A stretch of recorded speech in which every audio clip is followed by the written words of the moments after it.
Shalom, my bitches. My End is here with audio only, bringing you some more Billy Bob Space Trucker. This is Chapter 35, so let's begin. Krez fluttered his eyes open as he heard the buzzer humming through the barracks. Slowly he rose up out of his sleeping pod as the others around him did the same. The Crucians dripped off for a moment and turned, walking forward through the barracks. Soon they were out in the cafeteria, each getting into line with a tray. Many of them were twitching their mandibles as they tried to wake up. It never seemed like they got enough sleep anymore. It had been rather busy since the war had begun. For some reason, the normal Greslin security wasn't considered enough for the capital, so several units of veteran hunter-killers had been brought in to act as both ceremonial and actual guards.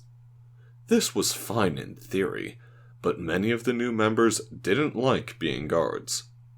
Normally, the guard positions were bred specifically for the task from the Grand Matriarch's stock, but the influx meant there would be some lag time before her newly laid eggs hatched, and longer still before they were full-sized and ready to work. So a number of career killers were stuck working security, guarding the cowards who made up the officials of the other species. No one had attacked the capital since the Regulation War, and assassins were very uncommon. But they were scared, and he was a soldier, so here he was. He clicked out in annoyance as he had every day since getting this post, when they filled his tray with food. Grains, fish, some grayish-brown substance they liberally called sauce. They were still changing over the cafeteria from Greslin specs, so the Crucian replacements had to make do with field rations for now. So he moved over to a table, setting the tray down as he settled in a sitting position, with his legs partially tucked under his body. Picking up the pieces, he ate with the same quick motions he had back in training as a juvenile. Once he was finished, he and the rest of the table rose as one, moving to deposit their trays for cleaning. Then they moved out into the hygiene room. Krez was next to Vec this morning, so they took turns inspecting each other's back shells for any defects or discoloration in the hydrating mucus. Once done, they turned towards a mirror, each picking up a brush and pick to clean their mouths of food they hadn't consumed. Once they were finished with that, they moved out to their prep room. They opened their lockers as each pulled on a combat harness.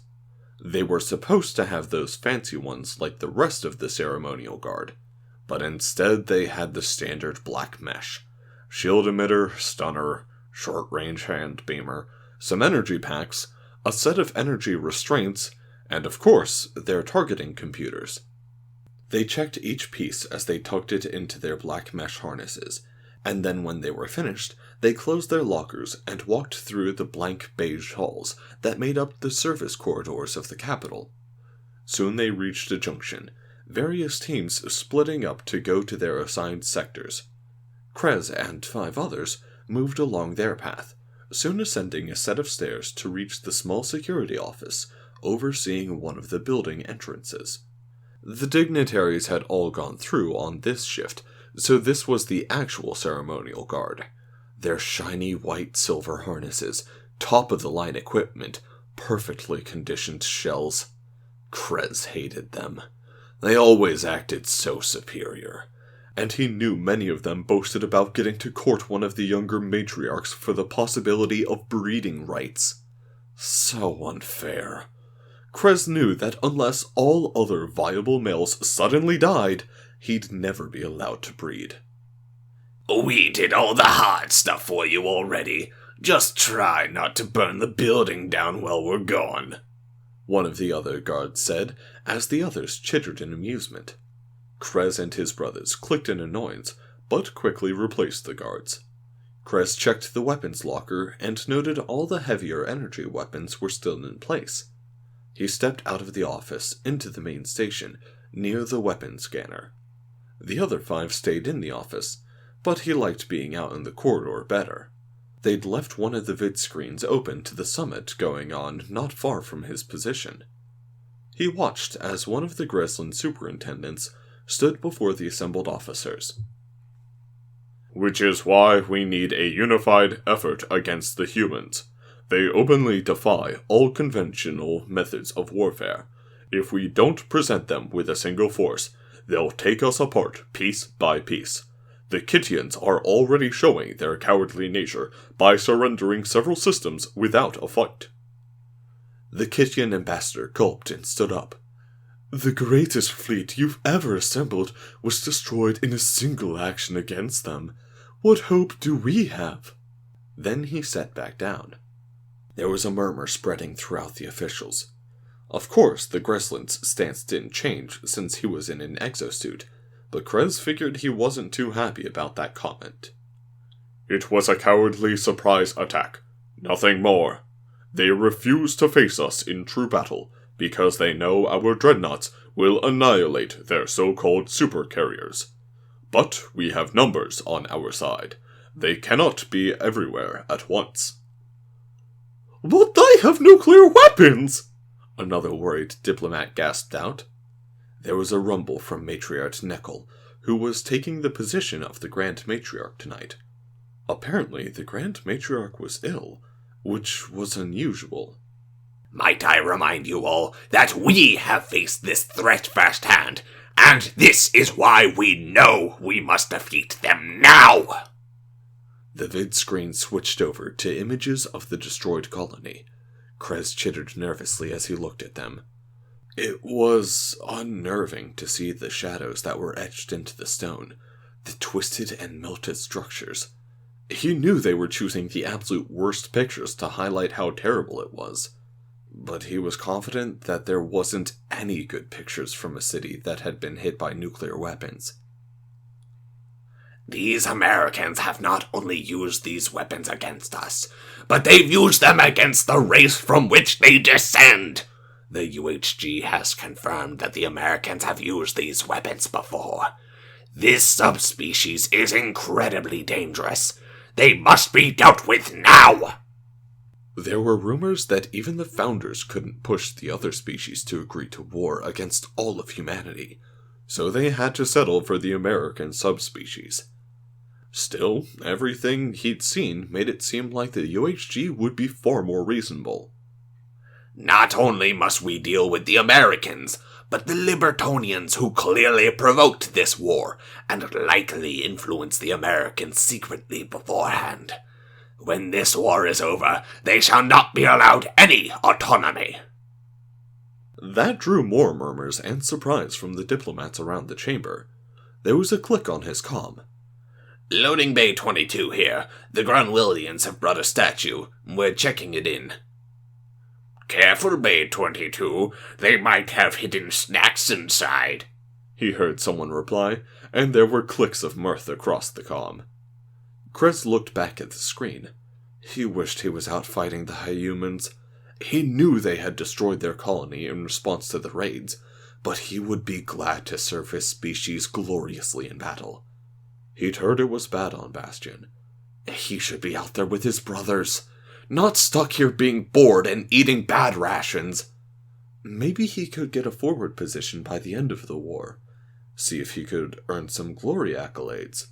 It was a long shot, but maybe he could get courtship rights with a new breed of matriarch. With any luck, his people would come out of this war stronger than ever. They'd used the first war with the Libertonians to advance their power considerably. This shouldn't be any different.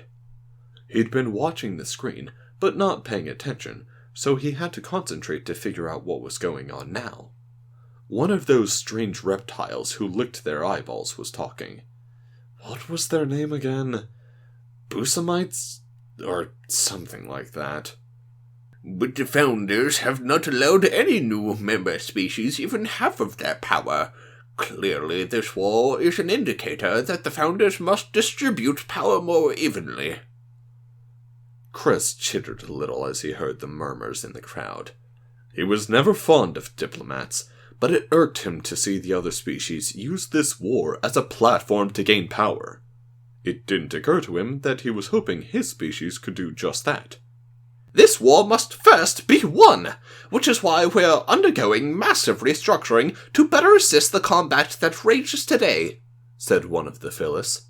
They'd been fairly useless in this war, their style of combat horribly easy for the Americans to defeat, so he knew they were looking for any way to start getting their honor back.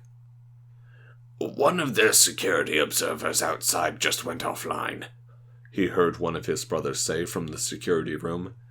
Just turn off the feed and turn it back on, he called out.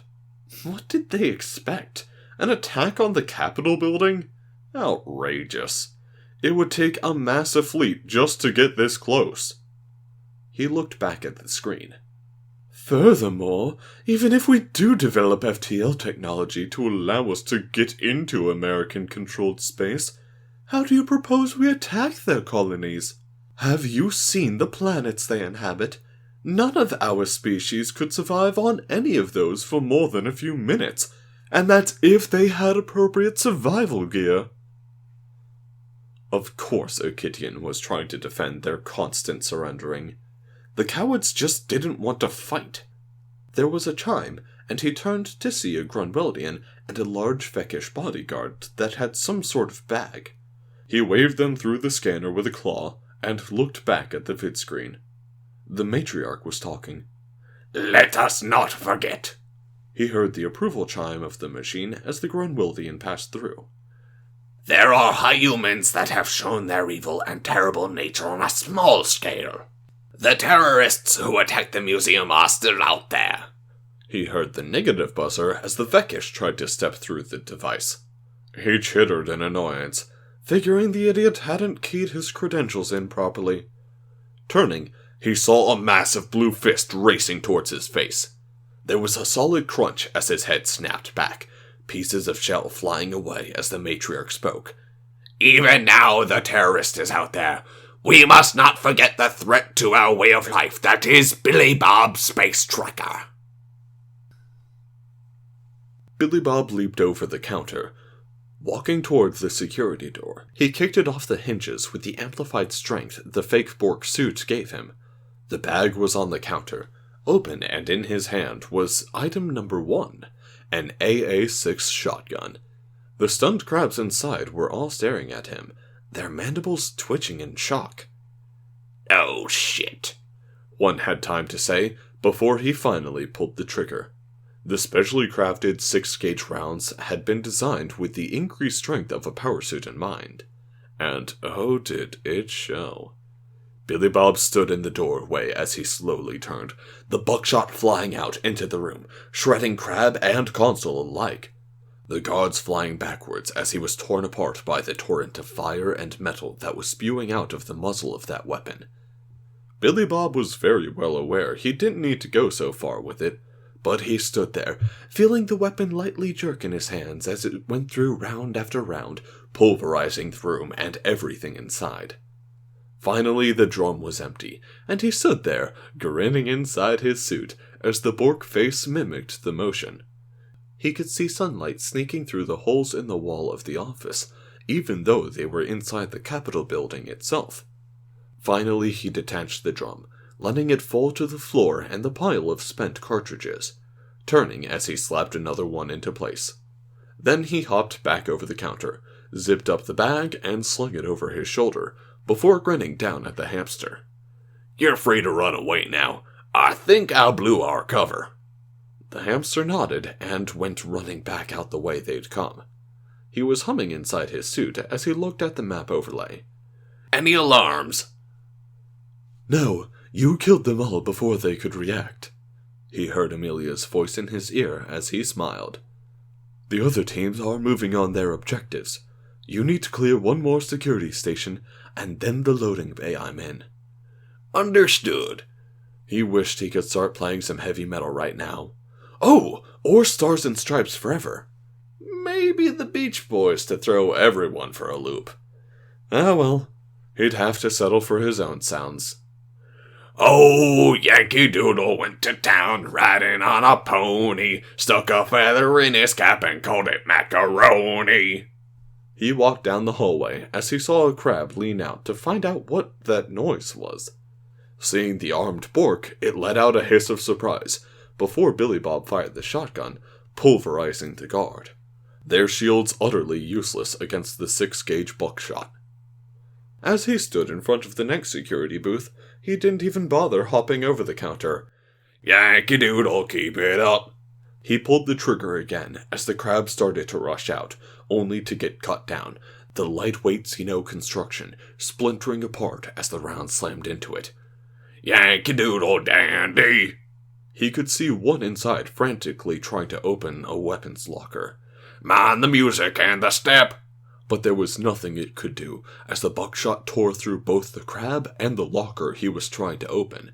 And with the girls be handy!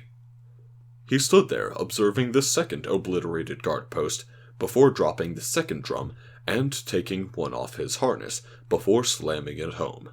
He began to hum then, trying to make it sound like cool theme music, or as close to one as he could get with humming theme music, as he walked down the hallways.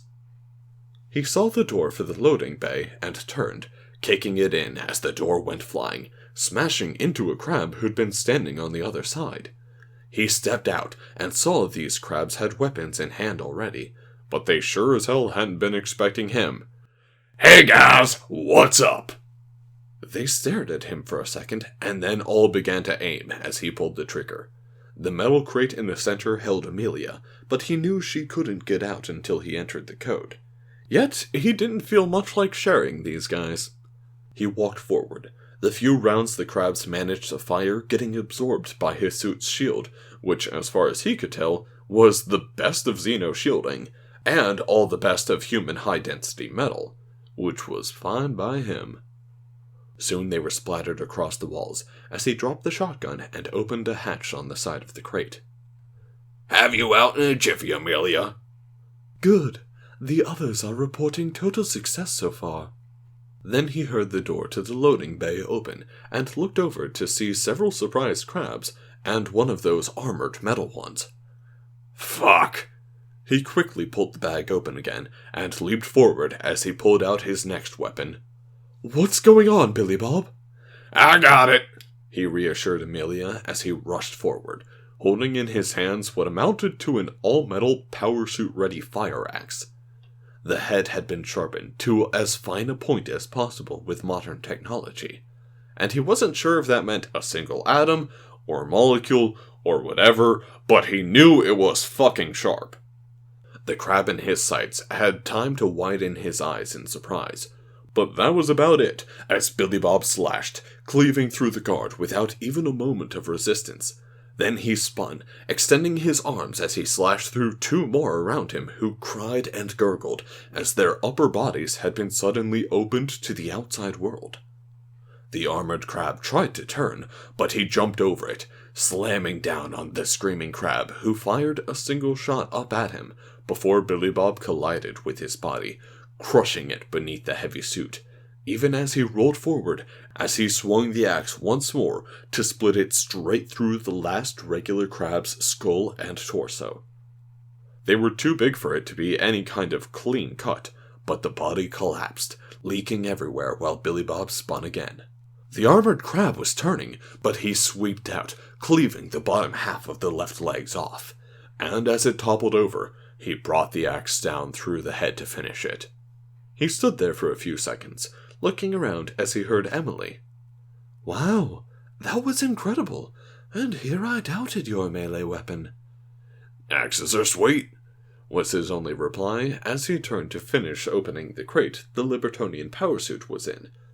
Emily was watching from a building bordering the Capitol building grounds, and as Amelia finally had the freedom to sit up in her suit and step out into the daylight, she jumped up, flapping her wings as she quickly flew down to them.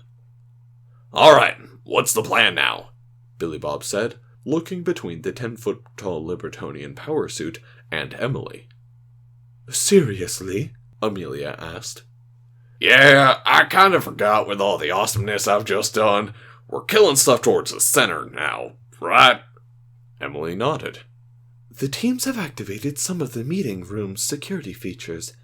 We've just alerted the guards, but inside they are now sealed in, and their lines to the outside world are cut off so they have no idea we're coming. Perfect, Billy Bob said, returning to his bag. He sheathed the axe on his back, and pulled out the second-to-last weapon they'd given him. The other two stared at the strange-looking item he pulled out, made of composite materials. What's that? He activated it, and the item opened up, revealing an interior handle, which he picked up, letting the rest of it nestle around his arm. The ZF-1. It's light, handles adjustable for easy carry, good for rights and lefties. Breaks down into 4 undetectable parts by X-ray, ideal for quick, discreet interventions. A word on firepower, titanium recharger, 3,000 round clips, with bursts of 3 to 300. Plus all the oldies but goldies, rocket launcher, arrow launcher, and flamethrower. My favorite. They stared at him for a moment, while he dropped the AA-6 back into the bag and slung it over his shoulder, shifting the axe from his back to a side sheath on his harness. It took a very specific sheath to house that blade, and he didn't want to accidentally cut parts of him off while he fought. All right, ladies, move out. Well, I'm not. You're fighting forward. I'm holding them off out from here, Amelia said, turning as the power suit stepped outside, and he blinked. Then why did we smuggle you in here? To get me as close as possible while the others secured the security systems. He thought that over, trying to decide if it was a good plan or not, before shrugging and walking into the Capitol building with Emily behind him. Stay behind cover until I let you know we're clear. She nodded and kept a ways back from him as he kicked down door after door and found himself in a wide corridor. There were statues and paintings and tapestries of various Xenos from the founding species, and he was sure that they wanted him to feel awe and respect for the history around him. Instead, he turned to one of the paintings of a giant crab queen bitch and activated the flamethrower. A jet of fire burst out, torching it as an alarm rang out. He saw crabs with silver shields and much better-looking weapons burst out around a junction to his left, and smiled. Something tells me we go this way. He began to let out bursts of those titanium bullets, which tore through the crabs, shots slamming into his shield as he advanced, seemingly unconcerned. Oh, I've been working on the railroad all the livelong day. A rocket zipped out to obliterate a crab on a balcony with a matter slammer. I've been working on the railroad just to pass the time away. He saw another group burst out of a door to his right and turned, letting a non-stop burst of fire out as bullets cut through the 3 of them. Can't you hear the whistle blowing? Rise up so early in the morn. Another matter slammer on the balcony down the hall, but 3 arrows slammed into that one's chest as it screeched and tumbled over the railing. Can't you hear the captain shouting? There was some sort of emplacement around the next corridor junction, but a jet of fire was quick to get the crabs burning, and a burst of bullets cut them down. Dinah, blow your horn. He looked back at Emily, and then down each of the corridors he could see before waving her forward. Hope you don't mind, but I'm gonna skip ahead. Skip ahead? To where? Oh, no, in the song. He could see movement ahead, with some sort of massive ornate metal door behind a series of emplacements, but he just marched forward.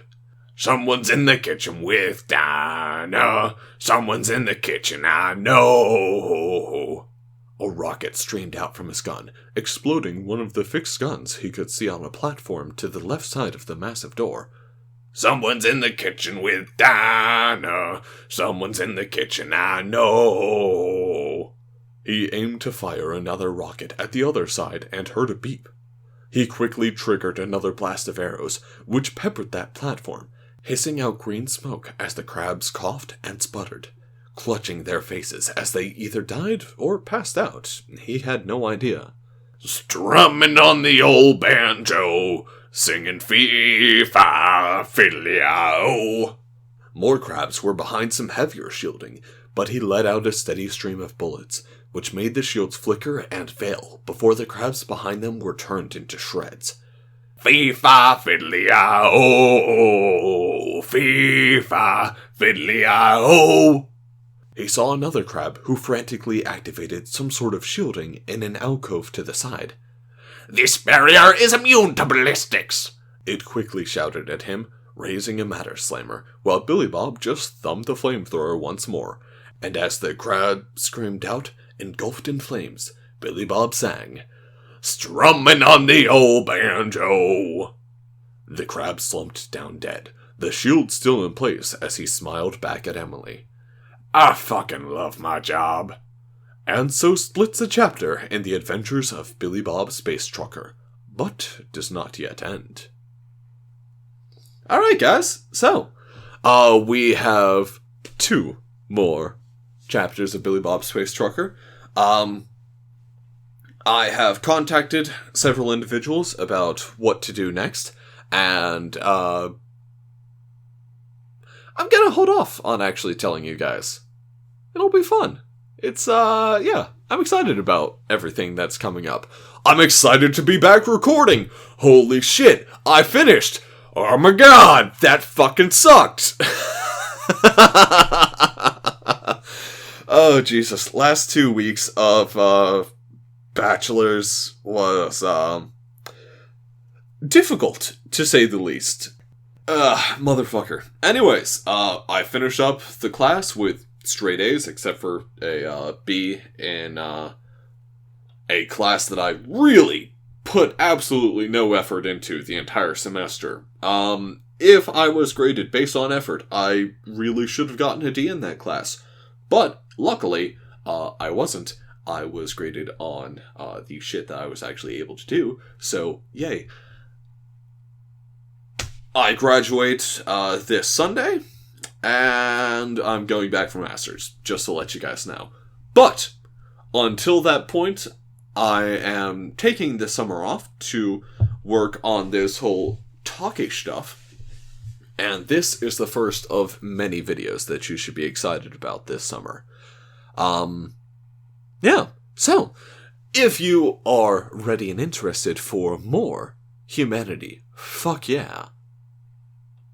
Subscribe, comment, send me a like. With that said, have a nice one, y'alls.